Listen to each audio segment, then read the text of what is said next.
Welcome to our ongoing series. This will be episode 4 of the last word picture.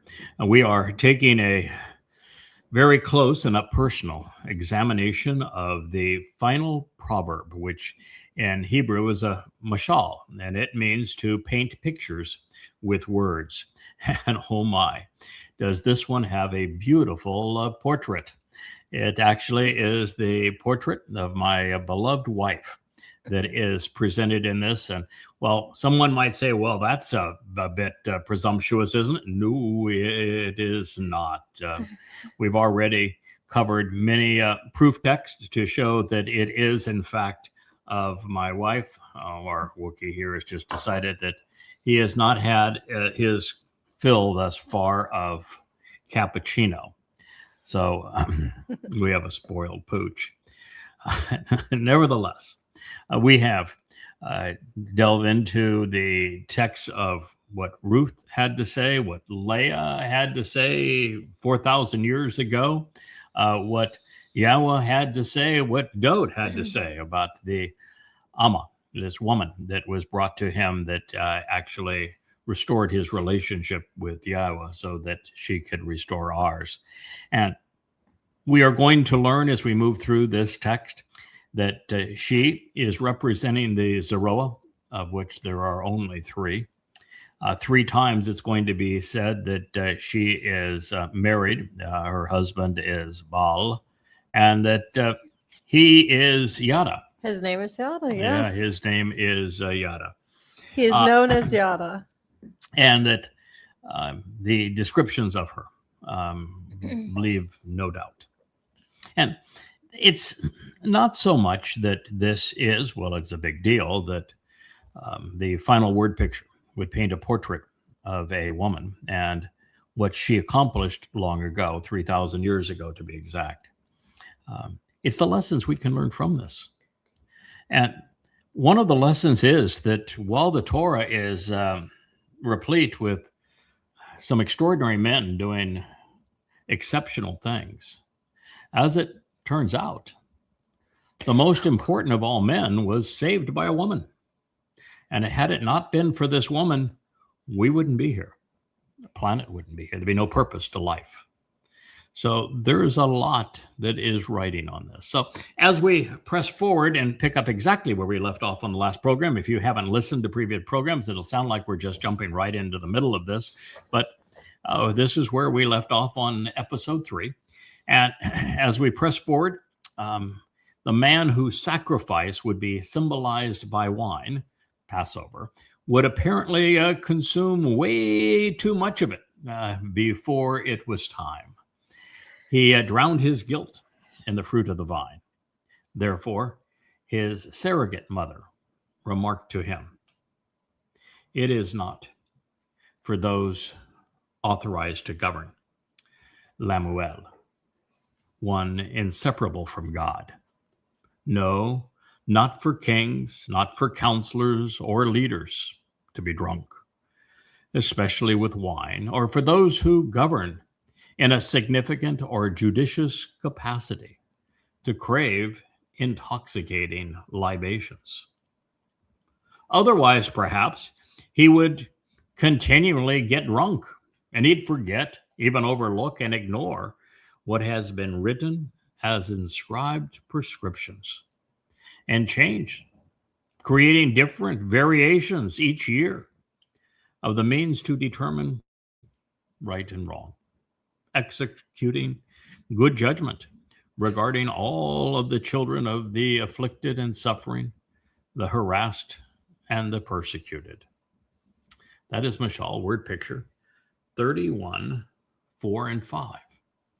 Now, one of the things that is needs to be said, because most people are unaware of it, there were only 2 beverages that could be consumed in a city and to have the population within that city survive.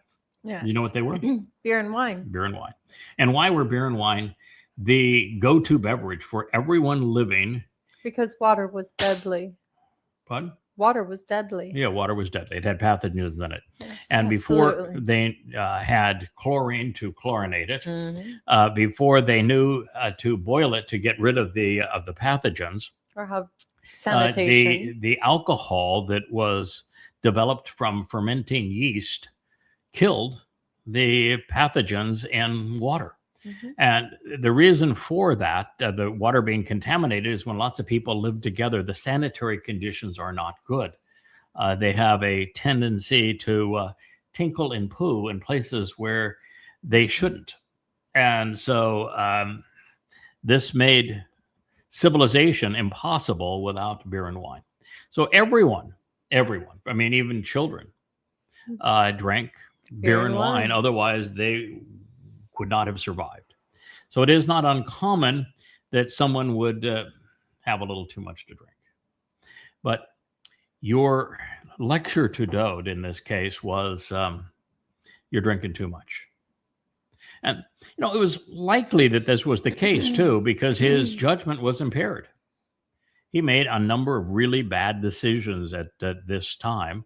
And one of them was to go on the roof of his palace and look down and spy on a naked woman and then send messengers to bring her to him so that he could do the deed with her. And What then, you're describing, pardon? what you're describing Mhm. is a man who's drunk on power. Well, he is. He was drunk on power. That is true. There are many ways to be drunk, Yeah. intoxicated. Yes, but this does say drunk on wine. So Okay. we're going to take it literally. At face I have no value. problem with you expanding it figuratively. You were the one giving this lecture, and that's the way that you see it. Then that is also fine. So don't be drunk on power. Don't be drunk on wine. And she referred to him as Lamow. One of the things I didn't mention at any depth in our previous programs is that some people would say, well, this Lamow was a king, right? So who was Lamow the king? Well, there wasn't any. There was no king in and around Israel. Yahowah, Israel as an independent kingdom, which didn't, by the way, even exist at this time as an independent kingdom, or any of the nations surrounding Israel that was named Lemuel. And it just means this person approaches God as one who is indispensable to God. So it's a very unique designation. And of course, it is describing the firstborn of God, the Messiah and King, Dowd. So it is apparent, if you just want to take the plain reading of the words, that Dowd was drinking too much, and that impaired his judgment. And the first thing you wanted him to do was to sober up. That the rest of the lecture wasn't going to have any benefit. If you don't sober up, you can't hear what's being said. That is correct. You certainly can't. Your mental processes slow down when you have too much to drink. When you're impaired, yeah. Right, when you're impaired. So this was, don't do that. And part of it too was that God had prescribed, they were called chakak. Sometimes it's choke and chokma and chakak, but these are engraved prescriptions that have been inscribed for our benefit. Dowd would have written a lot about them because it was one of the 4 words that he wove into his 119th Yes. Mizmor, describing how to properly observe the Torah. And so these are the written and inscribed prescriptions that have been etched in stone, if you will, without an eraser, that are important on how we're supposed to deal with people. And the instructions are for the king to properly deal with everyone that he is responsible for. And if you get blurred vision, if your judgment is altered, then you're prone to change things that you ought not change. You're prone to create a unique variation and exceptions for yourself. That's the problem of failed judgment. You can say, well, it's only one man and I'm king after all. Kings should get what they want. And you make excuses. And men can justify anything when drunk on power. They certainly can. And he certainly did. Mm-hmm. So ultimately, we must think our way to God, and we must think to stay in proximity to God. Dowd was currently estranged, and the only way that this condition could be resolved is with a clear mind, which would then be unaffected by alcohol. He had to remain sober if he was going to exercise good judgment. Drugs of all types slow the rate that we process information, resulting in inferior decision making. Drugs also alter our sense of reality, and they impinge on our ability to distinguish between right and wrong. One of the reasons that we discourage children from drinking is that it affects their morality. People will do things when intoxicated that they would not do otherwise. And it's very seldom that they do things that are good versus things that are bad. Perhaps he was drunk when he went onto that balcony and saw her. Yeah, it was had a headache, and and then he sent messengers to pick her up, and that was the exercise of bad judgment. And sober, he may not have made that call, and it went downhill from there. So excess alcohol must be avoided. So based upon the fact that this is the second point that the mother was making after telling Dowd that he should not forfeit all God would and could achieve through him for another sexual indulgence, particularly with another woman, it is apparent that the king was abusing wine and maybe also abusing his power. He was using the deadening influence of alcohol to numb his senses so that he could avoid facing the mess he had made. And that's what people use most drugs for. Most of them are an escape from reality. Alcohol is a drug. It's an escape from reality. He wasn't happy with his life at this point. Shouldn't have been. He made a mess of it. The only thing I disagree with is she's not just another woman. She is another man's wife. And not just another man's wife. He had already done that to at least two other women prior to this. She was an exceedingly good man's wife, a man who was absolutely part of the covenant, a man who was out defending Israel and treating his men with great respect. He was a very good man. His name even means the light of Yah. So we recognize that alcohol is consumed, as are all drugs, by people whose lives become unfulfilling and meaningless, to numb the pain, the anguish of another day, of a meaningless existence. And we need purpose to be productive. We need to think to thrive. Most people, of course, forfeit both, squandering everything in the process. Therefore, even back in time, Dowd was told that this was wrong, indeed counterproductive. He could not stand and fly right until he put down the bottle and sobered up. Now, personally, this means something to me because I've long stated that drug abuse is not a function of supply.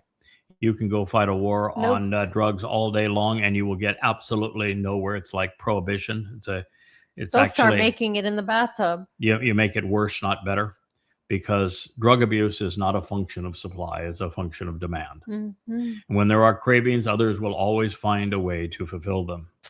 So to resolve the problem, we must re-engage people's minds and their bodies such that they are thoughtful and so that they're meaningfully employed. There should be no entitlements because it leads to dependency on many things, including drugs. Yes, no entitlements. That would be God's philosophy as well. We must think, we must work, or we cease to be human. This next statement is akin to letting the dead bury the deceased. Intoxication isn't wasted on those who are going nowhere and have nothing to live for because it numbs the pain. Why? Never beneficial, at least it is the least harmful approach. It precludes those who would otherwise be misleading and make mischief from doing something that at a cogent moment they might have been able to present an argument for their cause. So there is actually something to be gained if the most nefarious among us are incapacitated. And that's what you say next. So you can offer intoxicating beverages to the one who is already lost and dying, to the ones who have squandered their life, having wasted it away, and wine to the embittered and disagreeable soul. He can habitually drink to the point of constant intoxication and simply lose track of his impoverished state of incapacitation. And as a result, his meekness and ignorance will bother no one. Mm-hmm. And then his unpleasant and distressful situation will no longer be remembered. I know many men who fit that role explicitly. Mm-hmm. Who had really useless lives. And, for example, the sickest man in the world today, the most demonic and dangerous man in the world today is Donald Trump. Unfortunately, he doesn't drink. He does not drink.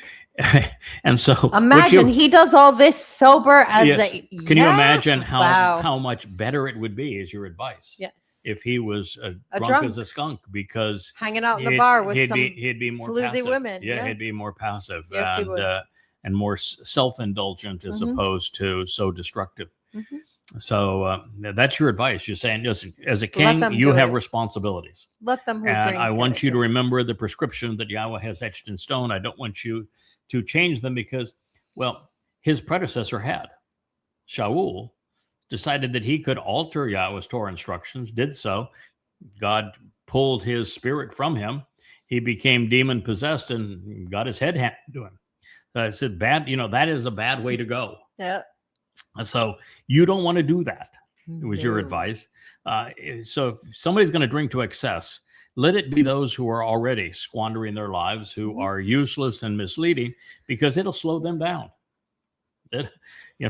You want your foes drunk because there's nothing, they will be incapacitated. So the only time being forgetful is advantageous is when remembering would lead to a counterproductive outcome. Forgetting Jesus, for example, Hashem or Allah, would actually be a step on the right direction.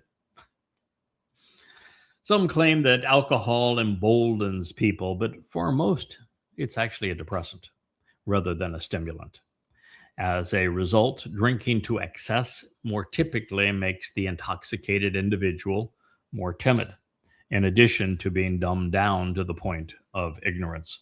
If you follow somebody on the road who is drunk, they can't put two thoughts or two movements together. But they slow down because they're so afraid of being pulled over for going fast. They go so slow that it's obvious that they're drunk. Drunk. Yeah. So God prefers that we have our wits about us so that we can be as credible as we are bold. And you're not going to be credible and bold, nor are you going to speak articulately if you are drunk. If your executive functioning part of your brain is marinated in alcohol, good luck to you because you can't make decisions. Yeah, most people don't know that alcohol, when you consume it, actually kills brain cells. So it does have a real negative effect. Now, you have a lot of them, but when you have alcohol to excess, it kills brain cells. It's far worse for women than it is for men. Mm-hmm. So far too, people already speak clearly and correctly on behalf of those who desperately need accurate and bold representation. And also presentations really of Yahowah's testimony. Therefore, mom in this case was being compassionate, but in a very assertive manner. Son, sober up. Mm. And she said, open your mouth and speak boldly, clearly, for those without a voice, concerning the defense and the cause of every child who is destitute and abandoned. 31:8. Open your mouth, communicating profusely when choosing to lead and litigate, making sound decisions correctly, honestly, and justly, thereby electing to exercise good judgment, governing and deciding the responsive and the willing, and defending the responsive and the willing.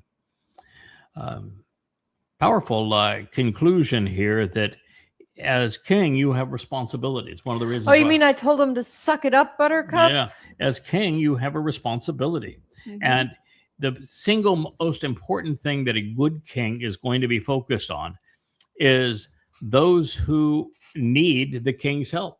The king shouldn't be, if the king is doing what Yahowah wants and is doing a good job for his people, then he doesn't have to worry about the most capable and successful, and they are not going to overturn him or lead a coup against him. What he can do is focus on those who need his help. Yes. You bring up the disadvantage, the bottom, and everyone rises with the tide. So what you were saying is that if you're sober, you can make good decisions regarding those who need it most. Care for those that need your support. But particularly the responsive, in other words, doesn't do you any good to waste your voice with those who don't want to listen. And also focus on the willing, who are enthusiastic. They would be the Ebyownym. That's a loaded term that Leah smiles because she knows what it means. To be part of Yahowah's family, we are asked to engage in the family business. Our most valued products are words, powerfully and profoundly delivered. In this regard, we are to be aggressive and profuse, relentless in our pursuit of the truth for all to hear. Mom wanted her son to be as he was proclaimed, Sadak, right again. Our outreach on behalf of our Father should not only be thoughtful and honest, it should be directed at those who are responsive. Speaking to the religious is, quite frankly, a waste of breath. Feel free to criticize them, but never try to convert them. Ew. God doesn't want any part of them. I So don't you're want them not doing anywhere. Yeah. anybody a favor. They're going to get mad at you. You've wasted your time when it could have been used productively, and God has no interest in them. So The religious have no interest in Yahowah, period. yeah, let the dead bury the dead. That's right.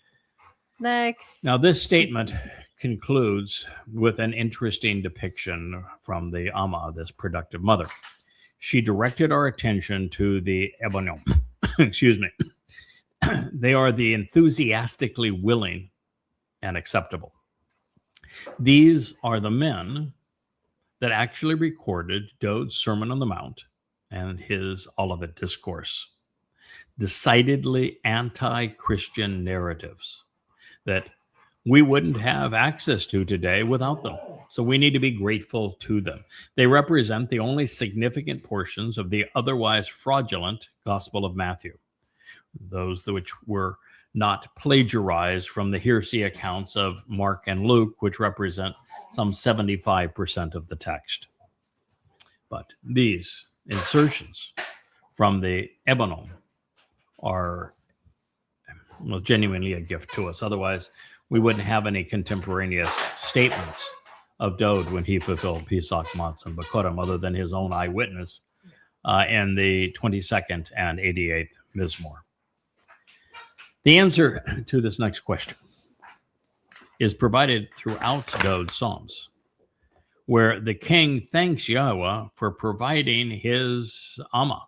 And his Amah would be a capital H. The Amah is always Yahowah's. And Dowd is the one to whom Yahowah sent the Amah for the king's benefit. I like this idea, and I'll tell you why. Why is that? I'm not any man's. No one can fight over me. I'm Yahowah's. No one can fight over me. Every time that the Amah is mentioned, That's Yahowah's. Yeah. and pursuant to Dowd, the Amah, this productive woman, is Yahowah's. And she is sent to restore the relationship between father and son, Dowd and Yahowah. So she proved more beneficial to him than crowns filled with jewels. She says, who can find, and where is one to obtain? How is he to acquire and experience a strong and capable woman of noble character? Far more valuable than rubies, corals, or jewels. Mashal 31:10. He can confide in her and confidently trust her. Now that's 31:11 in part. So the woman who will soon be called the greatest of all exemplifies the enriching and worthy character that we should all seek to develop and then convey. There are few things more appealing to Yahowah. The confidence to confide in another person, someone you know you can trust and rely upon, is truly one of life's greatest gifts. It is. And when that person is a wife or mother, a husband or father, well, it's especially enriching and empowering, often enlightening as well. This was Dowd's response to Yah's gift. Having lost the parent sweepstakes and having married poorly, I too had no idea how marvelous the blessing could be until I met Leah. Now I can vouch for my king, recognizing that he had come from a similar place and then to the same place. We are in concurrence. He had useless parents and he had married poorly. I had substandard parents. That's a kind way to put it. As did you. And you also married poorly. Oh boy. So we have grown to appreciate, therefore, the value of a great Heavenly Father. The value of a wife, a woman that a man can confide in, and vice versa. You don't have a comprehensive appreciation for some of these things unless you have suffered otherwise. I think it's one of the things, Leah, that is essential to conveying Yahowah's message. You have to have empathy. You have to recognize how frustrated he has been with us. And then you also need to be sober in your assessment of our families, because most families are broken on multiple levels. They're fractured between siblings, between parents, between husbands and wives, cousins, aunties, it doesn't matter, in every direction. Every possible direction. And it's the majority of them that are fractured on multiple levels. And by comparison, the covenant family is designed to be supportive and nurturing and enlightening and helpful. We have experienced those who don't belong, and they have been just like the earthly family. And again, disastrous. You need this, because without it, there isn't the appreciation for how much better God is offering us than what we do for ourselves. Well, without adversarial matters, you can't grow. And growing is part of what Yahowah promised we'd do. Yes. So, speaking of being in agreement, by revealing how marvelous trust is for us between people, especially with those closest to us, those who love us, Yahowah is revealing what he wants from us, I think, in these words, and what he has to offer us. Well, this is the very objective of our existence.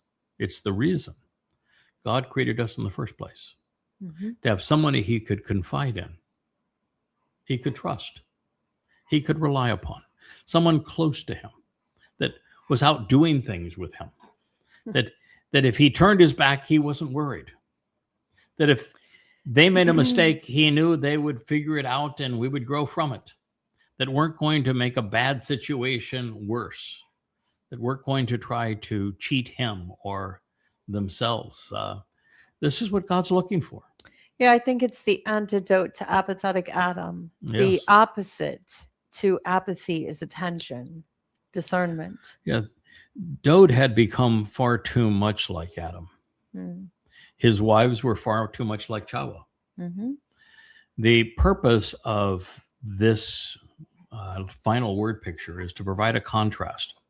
In it, there is the testimony of a wife and her husband, a mother and a human father. And they are the antithesis of Adam and Towrah. Yeah. They listen to God. They respect who he is. And Shemar. They think about what he has to say. They are responsive. They engage. They're willing to put it all on the line. And when they stumble and fall, which they have, it builds their character. It makes them more trustworthy and reliable because they have corrected their mistakes. They have grown from them. They have learned from them, which puts them in a position to have this kind of a talking to Dowd, the great king of Israel. And it's only the confidence of having stumbled and fallen and seen someone else now doing so after you have recovered that puts you in a position where you can do this.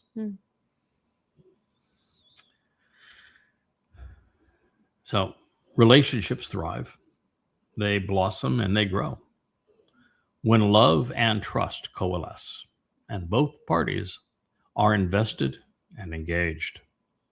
And it is with those to whom we are the most vulnerable that continued and unrestrained exposure becomes the most rewarding and gratifying when trust prevails. It is what I was seeking in a wife. It is what Leah brought to our relationship. Now she's offering this same gift to our beloved son. And well, that's a lot to unpack and process. My wife's next line took me by surprise. Took her by surprise, I'm sure, as well. She spoke it 3,000 years ago, but I'm certain that it was not what she expected to read. And I began to find it reassuring. You see, I had always considered Baal, as it's sometimes pronounced, which is Lord and Master, but also husband, to be entirely derogatory because it is the most coveted title by Hasatan, the adversary. It is. But isn't it just like him to corrupt something good that he makes appear raw? He is the great counterfeiter. Yeah, he's the great faker. The phony baloney. It's replacement foolology for a reason. And so here, he took something that is good. That is important, actually. Yeah, this is a strong, a particularly strong husband that, and a wife that is, by her choice, has chosen to be subject to him. I mean, this is not God saying your husband will lord over you. This is a word that's used to depict the kind of marriage where the woman is protected in an environment that is built and managed by a very strong man, and that she has grown comfortable surrendering in this regard, because it is, well, for those that have not thought this through, it's actually the greatest of all signs of trust. Trust another this way. It's one of the greatest gifts of free will. To give another your strength. is to hold them responsible for your entire well-being. Yes, it is. It is the kind of the actionable form of ultimate trust. Mm-hmm.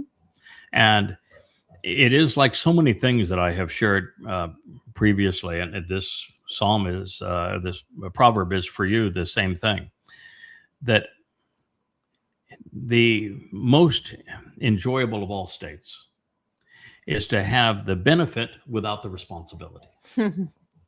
Sure. Being given the responsibility is that's a lot of work, and it makes a person a target. Sure.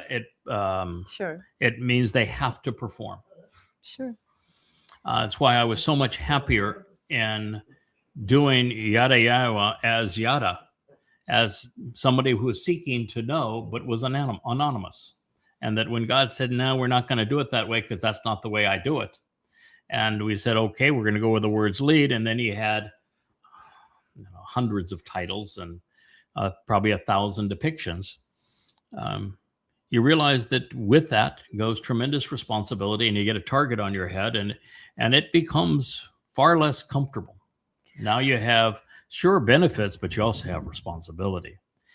Now, the whole Baal concept of a woman having the trust in a man to be submissive, if you will, surrender, offer her well-being to him.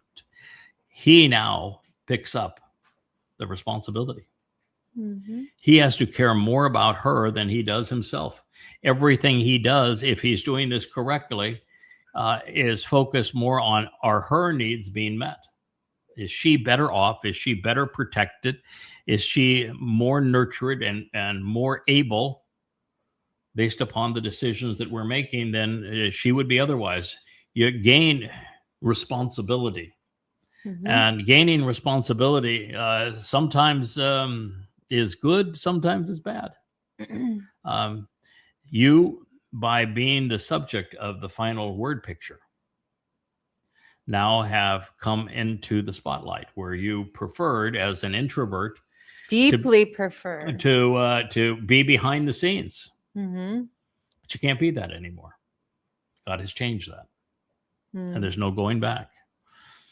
And it is not, well, the term ashar says that you are a blessing and a benefit.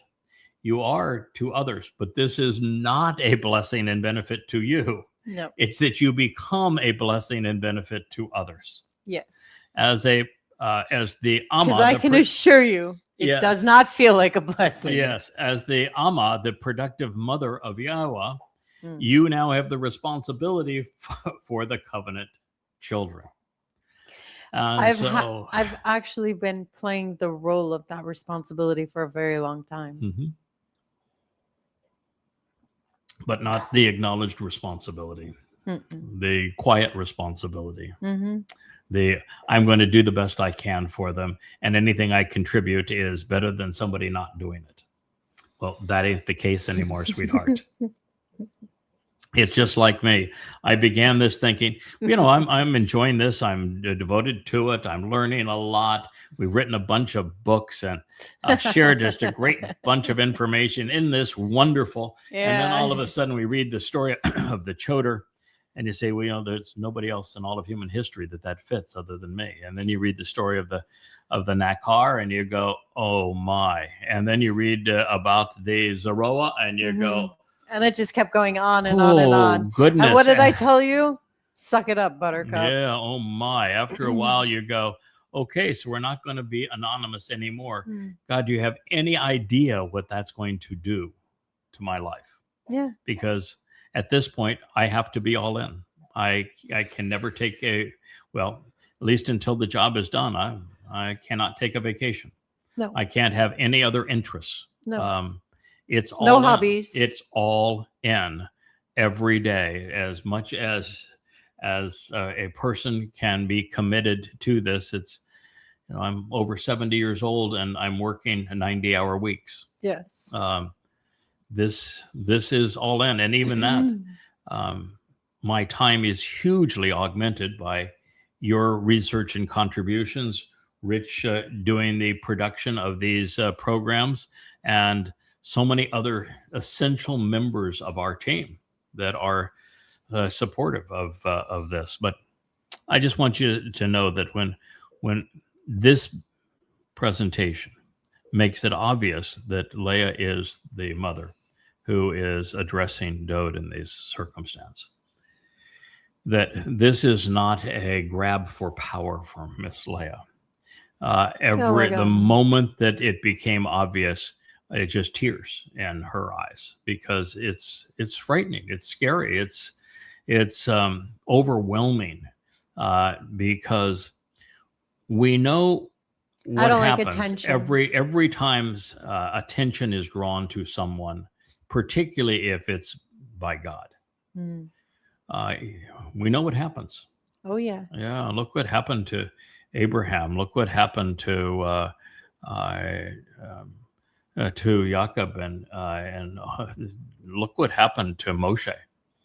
It's tough. Look what happened to Dowd. Look what happened to all the prophets. Was there a single prophet that said, God, this is really fun. We're going to start it. We're going to go on and give them both barrels tomorrow. Yeah, this is going to be wonderful. They're going to hate us, but what the heck? Isn't it great? Yeah. No, it's hard. How about this? Could you imagine me walking up to my little brother and saying, I'm Yahweh's Amah? He would laugh me out of the room. Of course. Yeah. It's that simple. Oh, yeah. When I speak to Israel and say, I am the Nekar, the observant foreigner, they don't have a clue. That the prophet spoke. There is no one who qualifies for the Towrah. I am that Towrah, and the Towrah is the tree of knowledge. I'm not telling you this because I want anything from you other than your attention. God made this designation so that he would get your attention, so that you would listen and know that, that the words that he was conveying through this man, he has authorized, that he has inspired.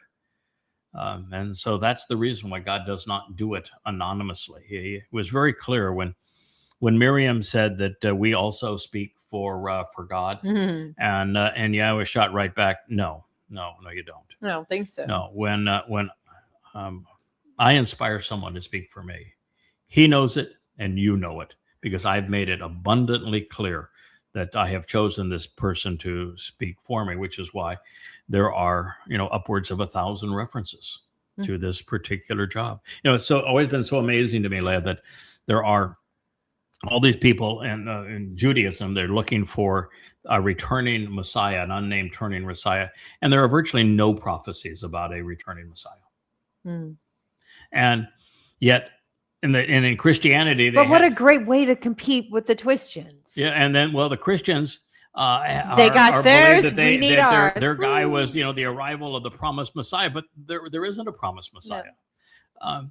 But what there are is upwards of 1,000 references to this Nakar, this observant foreigner, to this Choter, to the cold voice of God, to the Bashar Herald, to the Zeroah, the one cultivating the seeds of the harvest, to the Adamah Parah, this productive man and bull, to the man from Edom who will save many.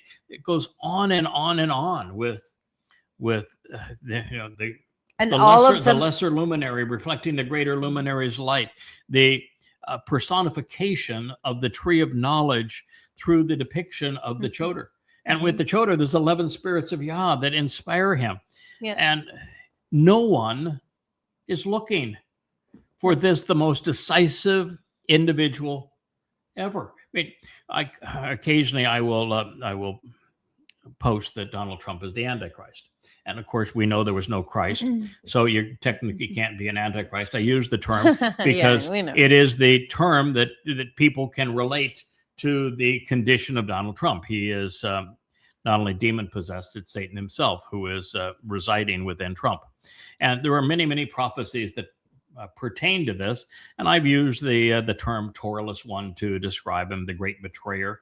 I've also used, but this individual is depicted in numerous places. The book of Ezekiel is Satan's autobiography, so he calls him, the copper con, he's measure man, and other places he is the man with the goatish comb over hair that's long in years, very old, that is sexually perverted and ridiculously egotistical and warlike, who is the one that's going to betray Israel in the end and cause world war.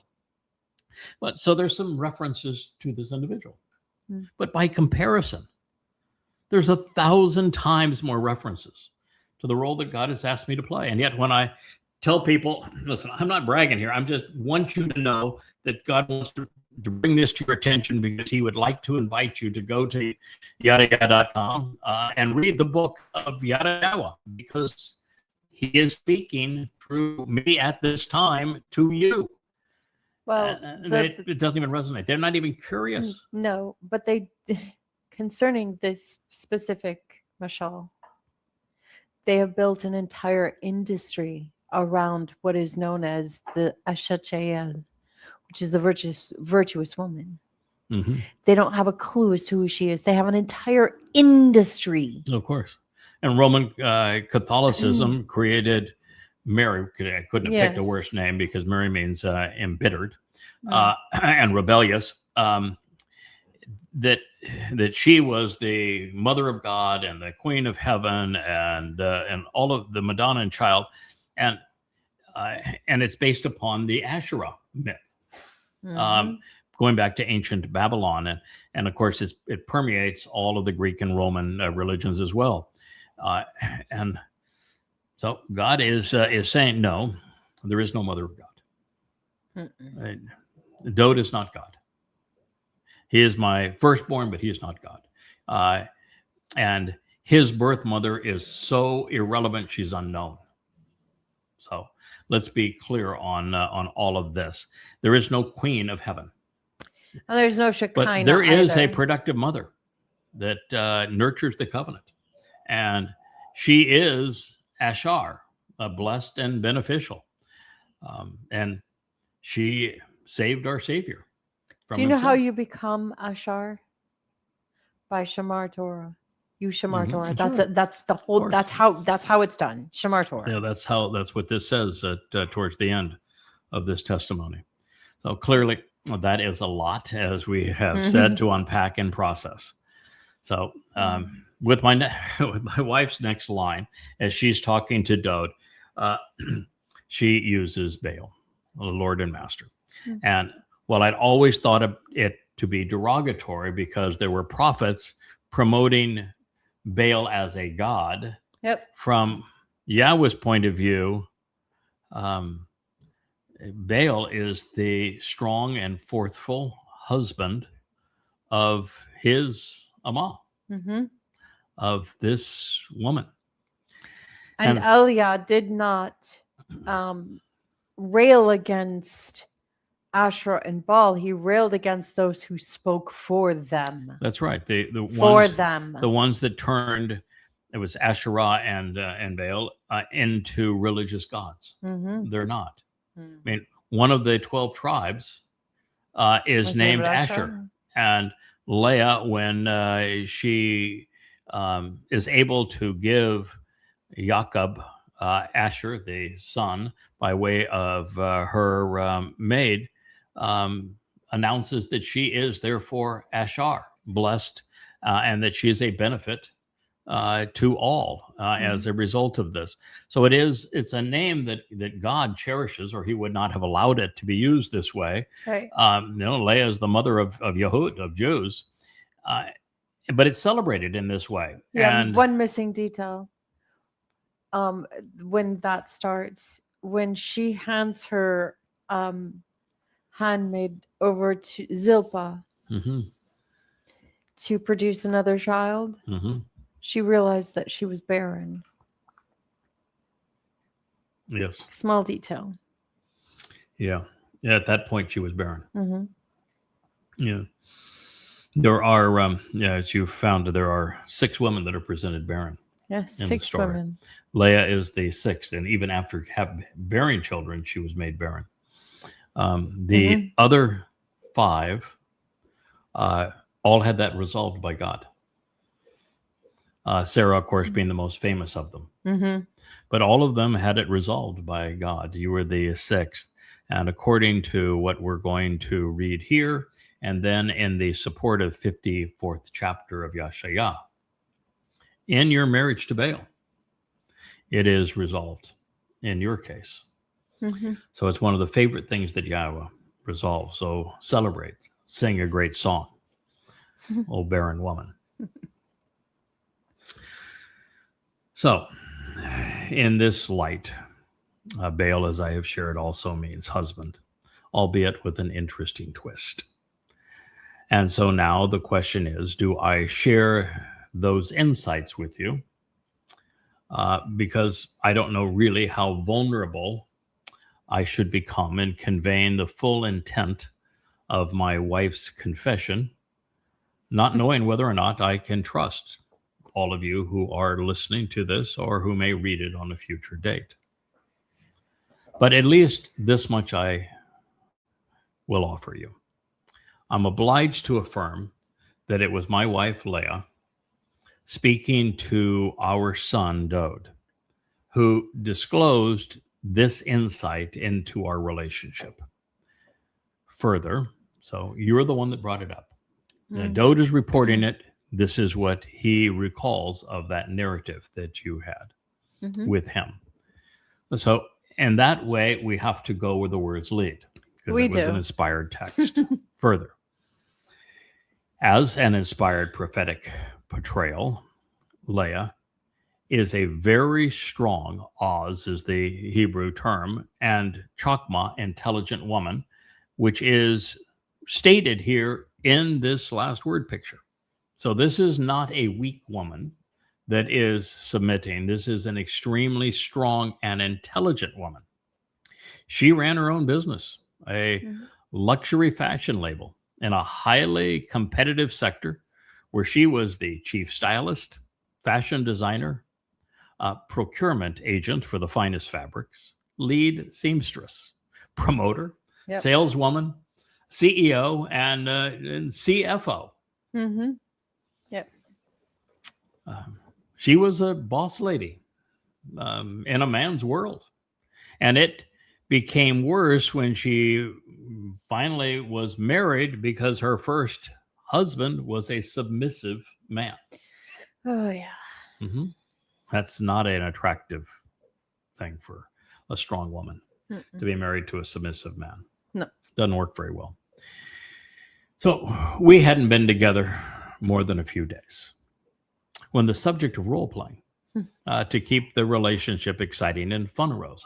I had concluded that men just were never made to be monogamous. I considered everything I could study. I mean, I actually studied it, and plus, and given their proclivities, I had a tendency to agree with you. Yeah, and so my own experience and the experiments of others, and everything I read in the Towrah, I just that men are not designed to be monogamous. So I said, let's come up with a way, because that is your preference, is for monogamy. So I said, I have an idea. If I'm going to have one woman, let's have that one woman be many women, and role playing, fun. Turning romance into something that is fun. Yes, I think your favorite game is Sexitary. Yeah, well, of course. And you were the best ever. I will never forget those moments. I wasn't going to go there, but thank you for reminding me. You're welcome. It brings a smile to my face. I will tell you that. Always does. It can take more than a glass of wine, though, for me to share that story. Okay. So anyway, we talk about having fun with role playing, and we decided that on occasion we would experience and experiment with al-aqsa. And she pursued it with a passion. You did. And you were the one, when I said, that might be fun. And she said, yeah, let's do that. Okay. And you found great comfort and joy in being able to surrender to a man that you now trusted completely. Even at first it was difficult, because I said to myself in haste that all men were liars, and I was pretty sure of it. And then you came along.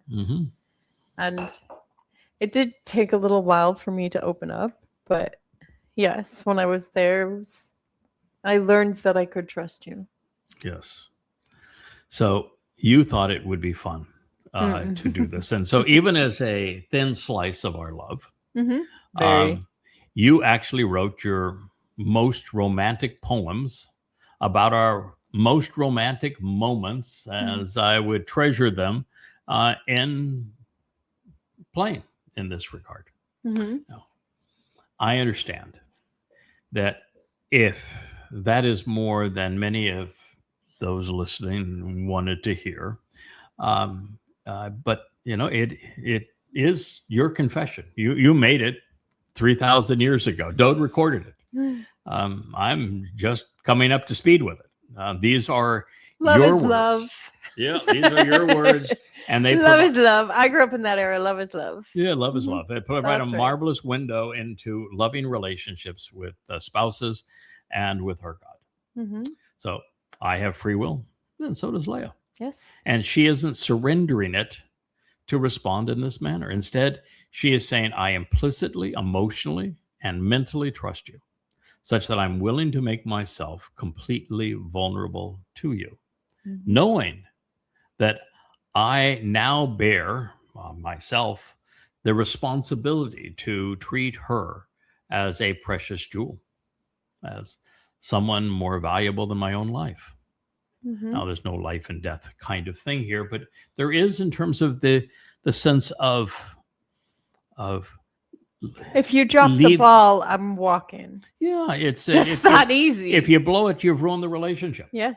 Right? Yeah. So you only have one chance to blow it here. You have to be cautious, completely trustworthy in this regard. Sure. Yeah, I recall we had one moment where you said, "Let's play," and then you got. I used the safe word. Yes, you got nervous, and we said, "Okay." Well, I was like, "Okay, no, that's it. Let's just hug, and we'll go off and we'll do something else." And it was marvelous, and you're very gracious about it. Yeah. So it's in those moments that she personifies love and our relationship soared. And it is her emotional strength and mental prowess that shines as she crowns her husband by the confidence that she places in him. And you were having this conversation with Dowd. And you wanted to get his attention. You wanted to come right at him where he was currently struggling. No, I wanted to stick between the ribs and twist just a little. Right. So, Bathsheba may have submitted herself to you, but you didn't respond appropriately. Therefore, just as Dowd's adoptive mother is revealing something enormously profound that we can apply to our own lives, we can also use it to enhance our relationship with God. How is he to find, obtain, and experience a strong and capable woman of noble character, who is enriching and virtuous, far more valuable than rubies, corals, or jewels? Well, he can confide in her, and he can confidently trust her, relying on her even during missteps, and still feel safe. So in the judgment and desire, in the mind and heart, even in the thoughts of emotions of her husband, of her Baal, Lord and Master, he never lacks for anything. He never ceases to prosper. He never stops benefiting. And he is never deprived, such that he is not without what he needs to prevail, particularly regarding those things deemed most valuable. Proverbs 31, 10 and 11. So it's a lesson in life. Sometimes when we give of ourselves, we get the most in return. And in this case, when trust is exemplified, then neither party is ever left wanting. No one is either ever deprived. No one is without what they need to prevail. And so what she is sharing is the kind of relationship that she thought would be best for him, because it was the kind of relationship that was best for her. And that she knew that her husband was very much like him. They had very similar personalities. And and very similar problems. And approaching the husband-wife relationship this way, that since she had prospered with her husband, she thought that Dowd would do the same if he chose a wife that could measure up to that standard, who was exceedingly bright, strong, and in exercising her free will would do so in a manner that was exceedingly helpful to him. I remember we had a young woman here who came out of a terrible religious cult. Was abused terribly, and we tried to serve as mother and father for her and as grandparents to her daughter. And there came a time after we'd been together for a couple of years where she wanted to go off. She had become infatuated with a man who had a decent income, and she thought maybe he could take care of her, and she wanted to have a child without the responsibility of having to raise the child alone. And she was then trying to paint this man in the romance novel style. And, he was going to be loyal and supportive to her. She was going to be the only woman in the world to him. She was going to live as the queen of his castle. And I just stopped her and I said, then it's going to fail. Yeah. Because what you're doing is you're projecting on him things that are unreal, and you're not giving to him the things that would make it real for you. Truly. So there's really nothing you can do here that is going to turn out well. And when I said that to her and tried to explain it in numerous different ways, as did you, she left, took her daughter away. And after all the time and all the meals and all of the investment, never spoke to us again. Never spoke to us again. Yeah, this is something that I've done with several women along the way, especially college educated women specifically in the literary arts, is this idea of romanticism. You have to kill it. It is so detrimental, and it's almost like a mental illness. The religious interpretation of romanticism, awful, and the way that a religious marriage ought to play out, magical thinking is hopelessly broken. And it's magical thinking. It's not even it's magical nightmare. Yeah. And it always devours itself. Yeah. Because it isn't realistic. Yeah. And so in this case, we happened to have her brother over for it was our anniversary party. Yes. And her brother's just such an interesting fellow. He is one of my very favorite fellows. And another strong man. Exceedingly strong man, creative, really a gifted man, brilliant.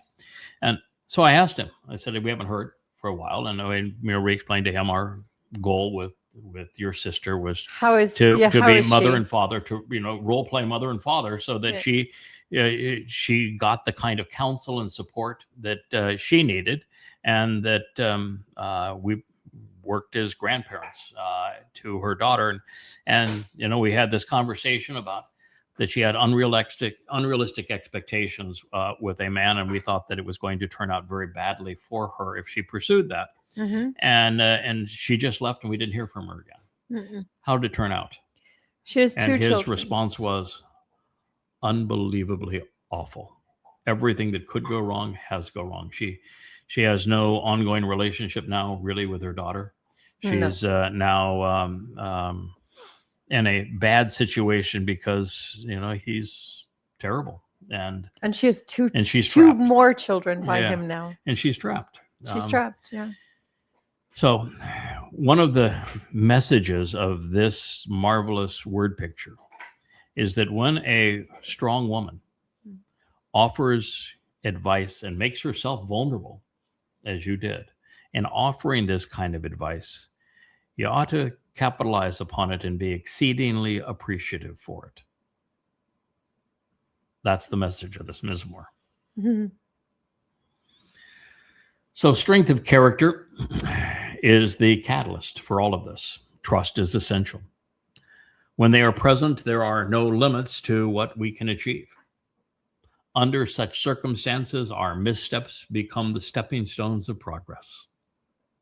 A mistake is an opportunity to learn and grow. We may stumble, but under these circumstances, we do not fall. When we hold one another's hands, we are tangibly supported and strengthened. We know that we are not alone. Life is better when shared. And thereupon is also the explanation for creation. It is.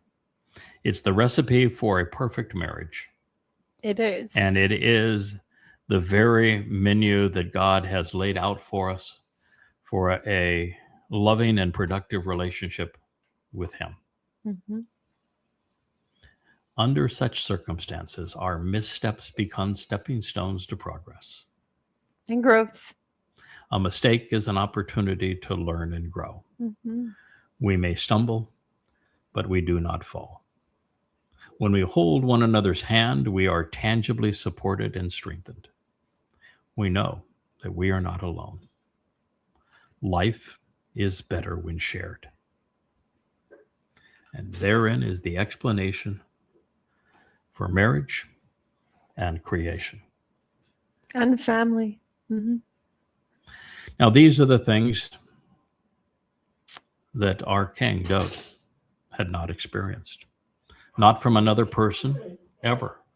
Because his parents had all but abandoned him. And of course, he married poorly. And so Leah is telling Dowd that this was the missing ingredient in his life.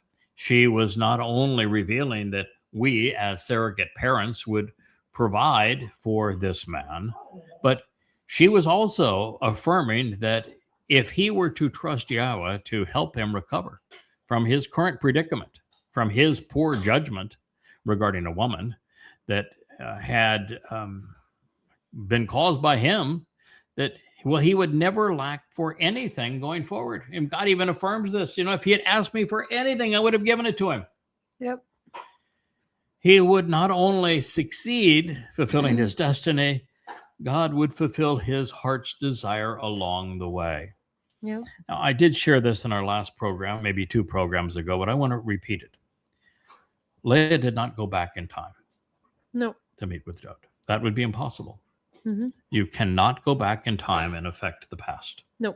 It would rip the very nature of our universe to shreds. Mm-hmm. And I don't want to have to go into the science of all of that, but trust me when I say you cannot go back in time and interact.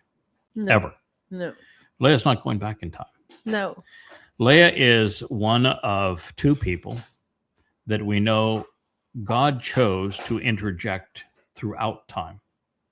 I made a mistake the other day and confused Enoch with Enoch. Enoch. Yeah. Yeah, and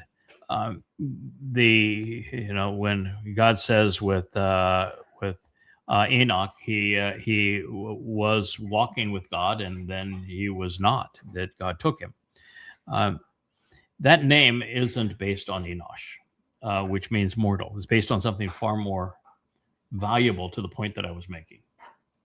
It means one who is properly trained and then dedicated and devoted to the job that they must do. And both of us are in that role. We have been trained by God to do this job, and we're devoted to it. And all you have to do is Shemar Towrah. That's it. Well, that is the foundation of all of it.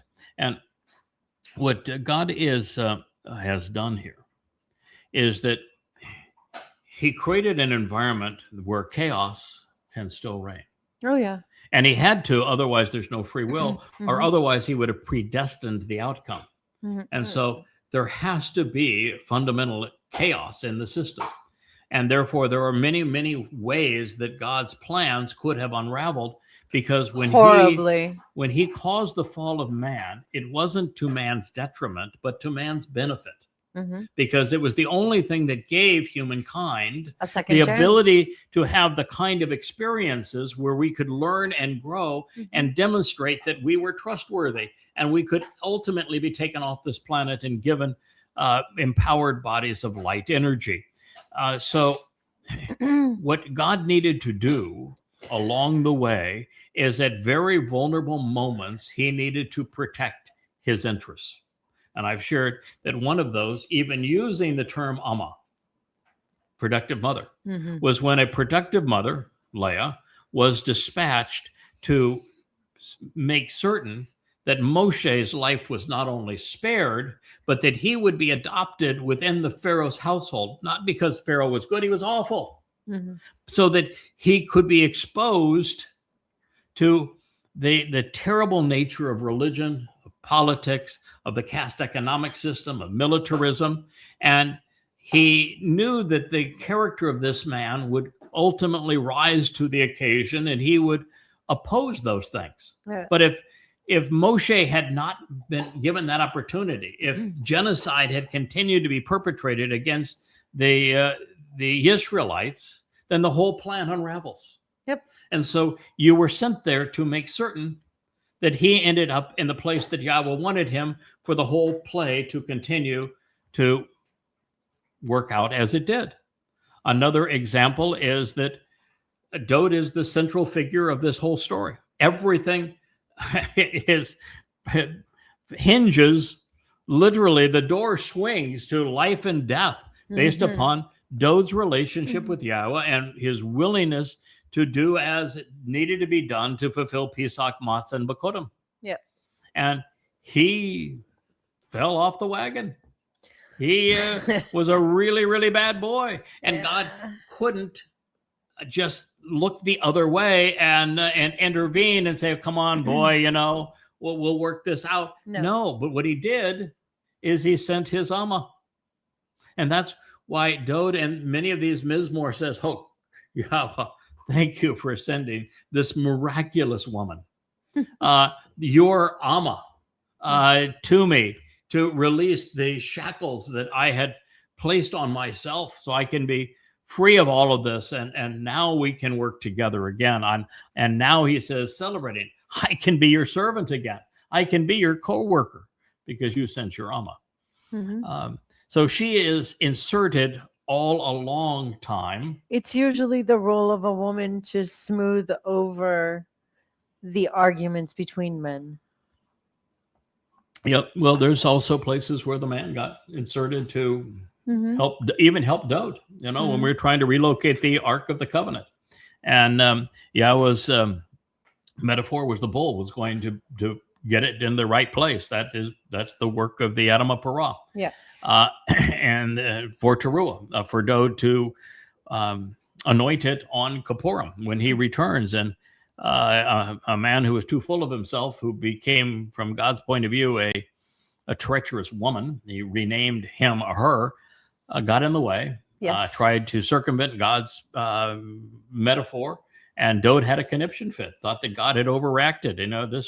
This was the beginning of the falling out. And then God stood in and provided Obed-Edom. And Obed-Edom is the man from Edom that Yeshayah talks about in the 63rd chapter of his book that saves many. Both of them are from the wine vat, by the way. Yeah. To make sure you got this point and you understood it. So God inserted this man to take care of this for Dowd, to show him the way. And Dowd, of course, went on to celebrate the relocation of the Ark. And then, of course, we have an Amah sighting at the end of that, of course, because Miqra'ey, his embittered wife, Shaul's daughter, was mocking Dowd and said, no, you're really not all that significant. You claim you're all that significant to God, but you're not. Yeah. And he said, all right, well, since you mentioned the Amah, then we'll see what she thinks. We'll ask the Amah what she thinks about my kabod, my significance. And it was both a burning comeback that she would not stand it anyway beyond he's going to go and show that he's a worthy lover to his concubines. But for those in the know, No, what he was actually saying, Hmm. and the reason God said that's my boy, is that the productive mother, the Amah, she's coming to me, and she's going to relish and Resolve the dispute. affirm my significance, my kabod. Mm-hmm. And resolve the dispute. And resolve my significance, by the way. Give my significance back to me is the ultimate gift. So my wife asks, in this case, is your relationship with Yahowah at this same level? She was serving as a surrogate parent to provide affirming instructions to Dowd, admonishing him, trying to correct him, trying to resolve this predicament from bad judgment. And he was saying that, once you resolve this, God's going to give you everything your heart desires. I was comparing our love Mm-hmm. to basically engaging him. Does your love look like ours? Yes. Yeah. So my wife asks, is your relationship with Yahowah at this same level? Mm-hmm. Do you trust God implicitly? Are you committed to the relationship, heart and mind? Has he been able to demonstrate through you that obstacles are opportunities, that mistakes serve to prove our mettle? Mm. When we submit our will to his, we are empowered, even enabled and emancipated. Remember that Baal? Mm-hmm. The same situation with free will. The stronger we are, the more intelligent we are. And under those circumstances, when we submit our will to his, only good things happen. We're empowered, we're enriched, we're emancipated, we're loved, we're cared for, we're nurtured. Now, I view much of this as the synergistic expression of the explosive growth that is emblazoned in the famous formula E equals mc squared. Mm. Most people don't even know what that means, but Einstein's formula says that energy, light, for example, radiant energy, is equal to matter, mass, Yes, but only times the square of the speed of light. that's right. So you see, light speed is the regulatory factor of our universe. It's the glue that holds our universe together. Mm-hmm. It is the reason why there is a 0% possibility, that we will ever visit another star or that's solar ridiculous. system, ever, even in our own galaxy. We will never even get to the neighboring stars in our galaxy. Even given 1,000 years, we couldn't do it. It's impossible. Nor can any other life form ever visit Earth. That's why when people talk about UFOs, I just laugh at them. I said, no, it's physically impossible. It can never happen. It will never happen. And the obstacles are enormous and they're insurmountable. So no, it will never occur. You're only going to be able to enjoy the universe that Yahowah created with trillions of galaxies, each with billions, hundreds of billions of stars, and then planets. Man prefers to play God and go and build his own planets. Yeah, they want to play God. Yeah, and we can do that when we're liberated from the restraints of our physical bodies and Not become before then. enveloped in light energy, and Yahowah enriches and empowers us for that purpose. But he cannot do that until we demonstrate that he can trust us. And that's the entire purpose of this last word picture, is that you're trying to encourage Dowd to earn God's trust again. So in Dowd's case, my wife was revealing that by adding another woman to his harem, he wasn't going to add anything at all to his life. He wasn't going to contribute something more or something valuable to our world. Sex is good, even fun, but it isn't in the same league as being able to confidently confide in someone that you can genuinely trust. And that's what Yahowah seeks from us. There are very few things more appealing to God or rewarding or beneficial and knowing he can confide in us and we can reciprocate by showing that we're trustworthy. In addition to all of this, Leah, of course, was resetting Yahweh's intent in Gan Eden. God wanted Adam to trust him in this same way and to benefit with the same result. And when that did not occur, Chawah was conceived to complete and serve her man in this manner. So when that went horribly wrong, this exceptional this mother, reset the model that Yahweh had envisioned, and all in anticipation that Dowd would start listening, responding, and engaging such that he would recapture God's trust. I think what you actually promised him was that you would curate a woman for him. That from the remnant of Yisrael, or from those who were part of the covenant family, that you would find him a wife, and that you would assure him that she was properly vetted, that he could trust her, that he could confide in her, and that he would find her, giving him everything that he needed to be a good and fair, just king. To be a better man. And to be a better man as a result. So ultimately, it wasn't so much that he had tripped over himself, that he had fallen, or that he couldn't get out of his own way and was making his situation worse. It was that Yahweh can be trusted to respond favorably when we confide in him, when we rely on him. And when we show him that we can be trusted in return, that we can learn from our mistakes. Therefore, Leah was resetting Eden halfway through the process, giving us the opportunity through this collaboration between Yahweh and Dowd to re-enter the garden.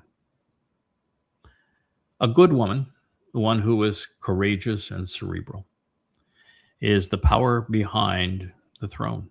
And this throne has been made by God. It's comprised of the mercy seat of the Ark of the Covenant. This is quite a throne. It is. Had Chawah done as Leah is instructing, we would have remained privileged and prevailed in Eden. Adam would have been inspired to turn his life around, as Yahweh had hoped.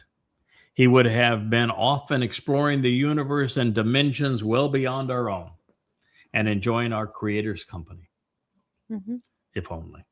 If only. So I like to convey what follows as there is no limit to what we can achieve when we're willing to share credit for what we accomplish. Leah went one step further, one step beyond, suggesting that the one who serves to make progress and productivity possible. She is the enabler. Work is a beautiful thing, according to my wife and to our God. In fact, thinking and working are essential to our humanity. It says she acts in a way that yields to and serves him, so as to treat him properly, beautifully, and productively. Towb. Beneficially in a good, generous, and pleasing way, and is never harmful, troubling, or disagreeable, or hindersome. She is not raw. Ever heard of Towb and Ra? When are Towb and Ra brought together? When are they brought together? Yes, the tree of the knowledge of Towb and Ra. Yes, the knowledge of good and All evil. of the days of her life. Che, what is the relationship between those trees? One is The tree of life. Chayim. All of the days of life. And that what you're offering is to be the Towb side of that equation and never indulging in the raw. And the result is life. Life is good. Yeah, a good place for us to end this program. We've gone just shy of an hour and 30 minutes. I promised we wouldn't go much over an hour or so. And we have the opportunity to pick this up tomorrow. It's Friday tomorrow, correct? Absolutely. Family hour tomorrow. And I know that everyone that is part of our broadcast team on Friday is looking forward to having Leah there in the hot seat and us boys pursuing this marvelous Mizmor. We're at 31:12. There are 31 statements that are in it all total, and they ramp up with a considerable power.